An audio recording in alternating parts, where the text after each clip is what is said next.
तो दोस्तों ड्रामा तपिश की कंप्लीट एंड स्टोरी क्या होगी, आज की वीडियो के अंदर हम कोशिश करेंगे कि इस ड्रामे की पूरी कहानी को कवर करें ताकि आपके सामने रिजल्ट आए। देखो इस ड्रामे के अंदर जो शाजिर है ना वो खुद को मीर हादी समझ बैठा है। सही है, आप एक वक्त में ये कह सकते हो कि ये ड्रामा खानी 2 है। देखो खानी 2 हम तब कह सकते हैं जब उसके अंदर असली वाला मीर हादी हो यानी फिरोज खान हो, लेकिन यहाँ पर मुनीब भट्ट साहब है, कोशिश कर रहे हैं कि मैं मीर हादी लगूं, ठीक है, ट्राई कर रहा है कि मैं उसकी तरह कुछ करूं, लेकिन शाजिर का जो किरदार है ना, जो उसका रोल है वो मीर हादी के साथ मिलता जुलता है। यानी खाने के अंदर भी पहली दूसरी एपिसोड के अंदर मीर हादी ने एक बंदे को मार दिया था, यहाँ पर भी शाजिर ने वैसे ही किया। अब आपके सामने 1-2 पॉइंट्स हैं इस ड्रामे को लेके। पहली बात तो ये है कि ये इंसान शिफा से शादी करना चाहता है और उसके लिए कुछ भी करने को तैयार है, लेकिन शिफा की ऑलरेडी शादी हो चुकी है। उसके शौहर का नाम माज है, दोनों एक ही कंपनी में, शायद बल्कि अलग अलग कंपनी में जॉब भी कर रहे हैं और एक दूसरे से मोहब्बत भी करते हैं। लेकिन जो शाजिर है वो कहता है कि मैंने इससे शादी करनी है, मैंने इसको पटाना है, मैंने इसको हासिल करना है। तो भाई साहब इस चीज का रिजल्ट क्या निकलता है फिर? सही है, आपको याद होगा वो सीन जब पार्टी चल रही होती है और उसको बताया जाता है कि वो तो इंगेज्ड है और उसको जो लेने आया लड़का वही उसका फियांसी है। तो वो जनाब पागल हो गया, घर से बाहर निकल गया गाड़ी लेके और फिर किसी के साथ उसने लड़ाई करना शुरू कर दी और किसी को भड़का भी दिया। तो सबसे पहला सवाल ये है भाई साहब कि जब शिफा की शादी हो चुकी है, वो अपने घर में खुश है, तो भाई ये क्या करेगा? तो कोई ना कोई हल्की फुल्की लॉजिक तो रखी होगी ना ड्रामे वालों ने। स्टोरी के अंदर कोई तो मंतक होगी कि जनाब जो हमारा मुनीब भट्ट है एज अ शाजिर वो पीछे पड़ा हुआ है शिफा की और चाहता है कि जब इसकी शादी हो भी गई है तो फिर भी मैं नहीं रुकूंगा, मैं घर नहीं बैठूंगा, मैं इसी को हासिल करके रहूंगा। तो जैसा कि आपको पता है कि ये लोग बहुत ही ज्यादा पावरफुल है, ठीक है, पैसा इनके पास बेतहाशा है, बड़ी कंपनीज के ये मालिक है। और आपको दिखाया भी जाता है कि अली जो तैमूर खान है, क्या नाम है उसका, उसके बाप का, उसने कैसे डरा धमका के अपने बेटे को बचाया। यानी उनके पास गया भी, माफी भी मांग ली, ठीक है, और डरा धमका भी लिया। लेकिन उसका बड़ापन क्या है? अभी यहाँ पर एक बहुत बड़ा अहम एक पॉइंट है जो छुपा पड़ा है इसी सीन के अंदर। जब इसका बाप तैमूर खान वहाँ पर जाता है और अपने बेटे के लिए माफी मांगता है, तो उसका बाप ये कहता है, जो रमीज का बाप है, वो कहता है कि मैंने आपसे लेना कुछ नहीं है, मैंने अपने बेटे के खून का सौदा नहीं करना,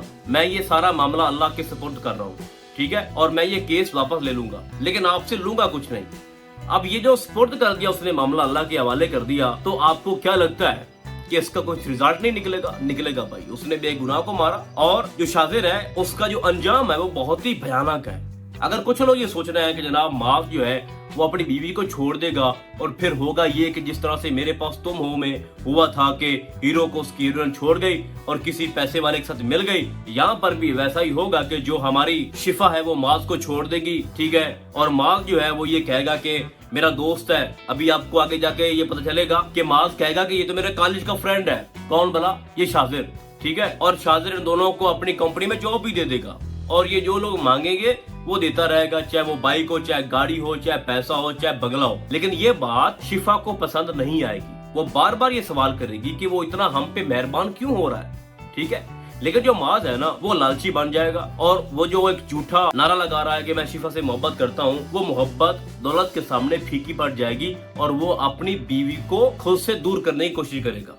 ये आगे जाके मैं नेक्स्ट जो स्टोरी है उसकी बात कर रहा हूँ। अब जब शाजिर इन दोनों को जॉब दे देगा अपनी कंपनी में, फिर इनकी मुलाकात होती रहेगी शिफा से भी, उसके शौहर से भी, ठीक है, और ये जानबूझकर कुछ ऐसी एक्टिविटीज करेगा, मतलब खुद को जख्म देगा, खुद को तकलीफ देगा ताकि उसके दिल में मेरे लिए हमदर्दी पैदा हो। आपने एक टीजर देखा होगा, उस सीन के अंदर एक कट लगा इसकी फिंगर के ऊपर और फिर वो उसको पट्टी भी कर रही है, मतलब कि वो हर काम करेगा जिससे वो उसके करीब जा सके। देखो ना कितनी बड़ी बेगैरती दिखाई जा रही है कि एक औरत, एक लड़की जिसकी शादी हो चुकी है, वो अपने घर में खुश है, लेकिन एक इंसान उन दोनों को तंग कर रहा है, डिस्टर्ब कर रहा है, उनकी लाइफ को बर्बाद कर रहा है ताकि मैं उन तक पहुंच सकूं, ठीक है। फिर वो पैसा भी लगा रहा है, अपने लिंक्स भी लगा रहा है, लालच भी दे रहा है, और इवन के जो उसका शौहर माज है वो उसके लालच में आ भी जाएगा और एक वक्त में वो कहेगा अपनी बीवी से कि तुम्हें को मसला होगा मेरे बॉस से, मतलब कि मेरे दोस्त से जिसका नाम शाजिर है, लेकिन मुझे कोई मसला नहीं है। तो माज के लिए, सॉरी शिफा के लिए बहुत ही एक बुरी फीलिंग मुझे आ रही है कि उसके जो शौहर है वो लालची निकलेगा और वो अपनी बीवी को खुद से दूर कर देगा। अब यहाँ पर एक और सवाल पैदा होता है कि जब उसका शौहर से दूर जाएगा और बार बार वो तारीफ करेगा अपने शाजिर की, जो कि शिफा ऐसा नहीं चाहेगी, तो क्या शिफा अपने शौहर के साथ कंफर्टेबल फील करेगी? नहीं भाई, ये दोनों अलग हो जाएंगे। लेकिन फिर एक और क्वेश्चन डेवलप होता है कि क्या उसके बाद जो शिफा है वो शाजिर के पास चली जाएगी? ऐसा भी नहीं है, वो एक खुददार लड़की है। आपको दिखाया जाता है कि वो अपने भाई के पास रहती है, उसकी माँ नहीं है, उसका बाप नहीं है, और वो इतनी मुखलिस है कि वो पैसे जमा कर रही थी अपने भतीजे के लिए ताकि उसकी जान बचा सकूं। तो अगर किसी के माइंड में ये बात चल रही है ना कि एंड पे जो माज है वो अपनी बीवी को छोड़ देगा और फिर जो शिफा है वो दौड़कर शाजिर के पास चली जाएगी, तो ऐसी बात नहीं है।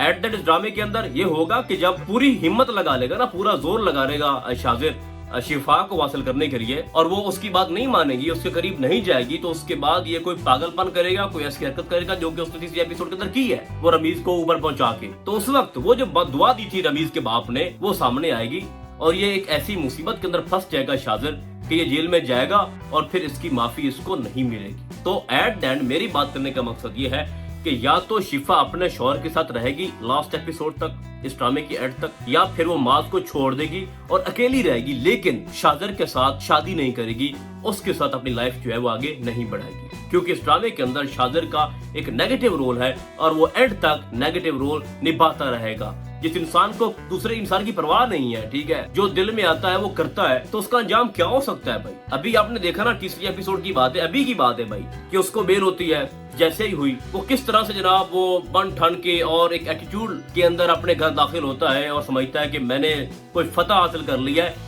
एक सेकंड के लिए भी उसके अंदर गिल्ट नहीं है कि मैंने किसी को मारा है। तो भाई साहब ये छोटी बात नहीं है। हाँ, ड्रामा थोड़ा मिसालेदार जरूर है, ठीक है, आपको अपने साथ बांध के रखता है, बट मैं फिर कहूंगा कि ये कॉपी है खाने की या फिर आप कह लो दीवानगी की। तो तब इस ड्रामे को लेके जो मेरी प्रेडिक्शन है वो यही है कि जितनी भी हिम्मत जोर लगा ले हमारा जो शाजिर है उसको शिफा नहीं मिलेगी। तो इस तरह करके इस ड्रामे का एक सिनेरियो जो है वो आगे क्रिएट होगा। बाकी आपको क्या लगता है आपने मुझे कमेंट्स के अंदर लाजमी बताना है। तो फिलहाल आज के लिए बस इतना ही। हम आपको बहुत जल्द मिलेंगे किसी और ड्रामे के सिनेरियो में। तब तक के लिए अल्लाह हाफिज।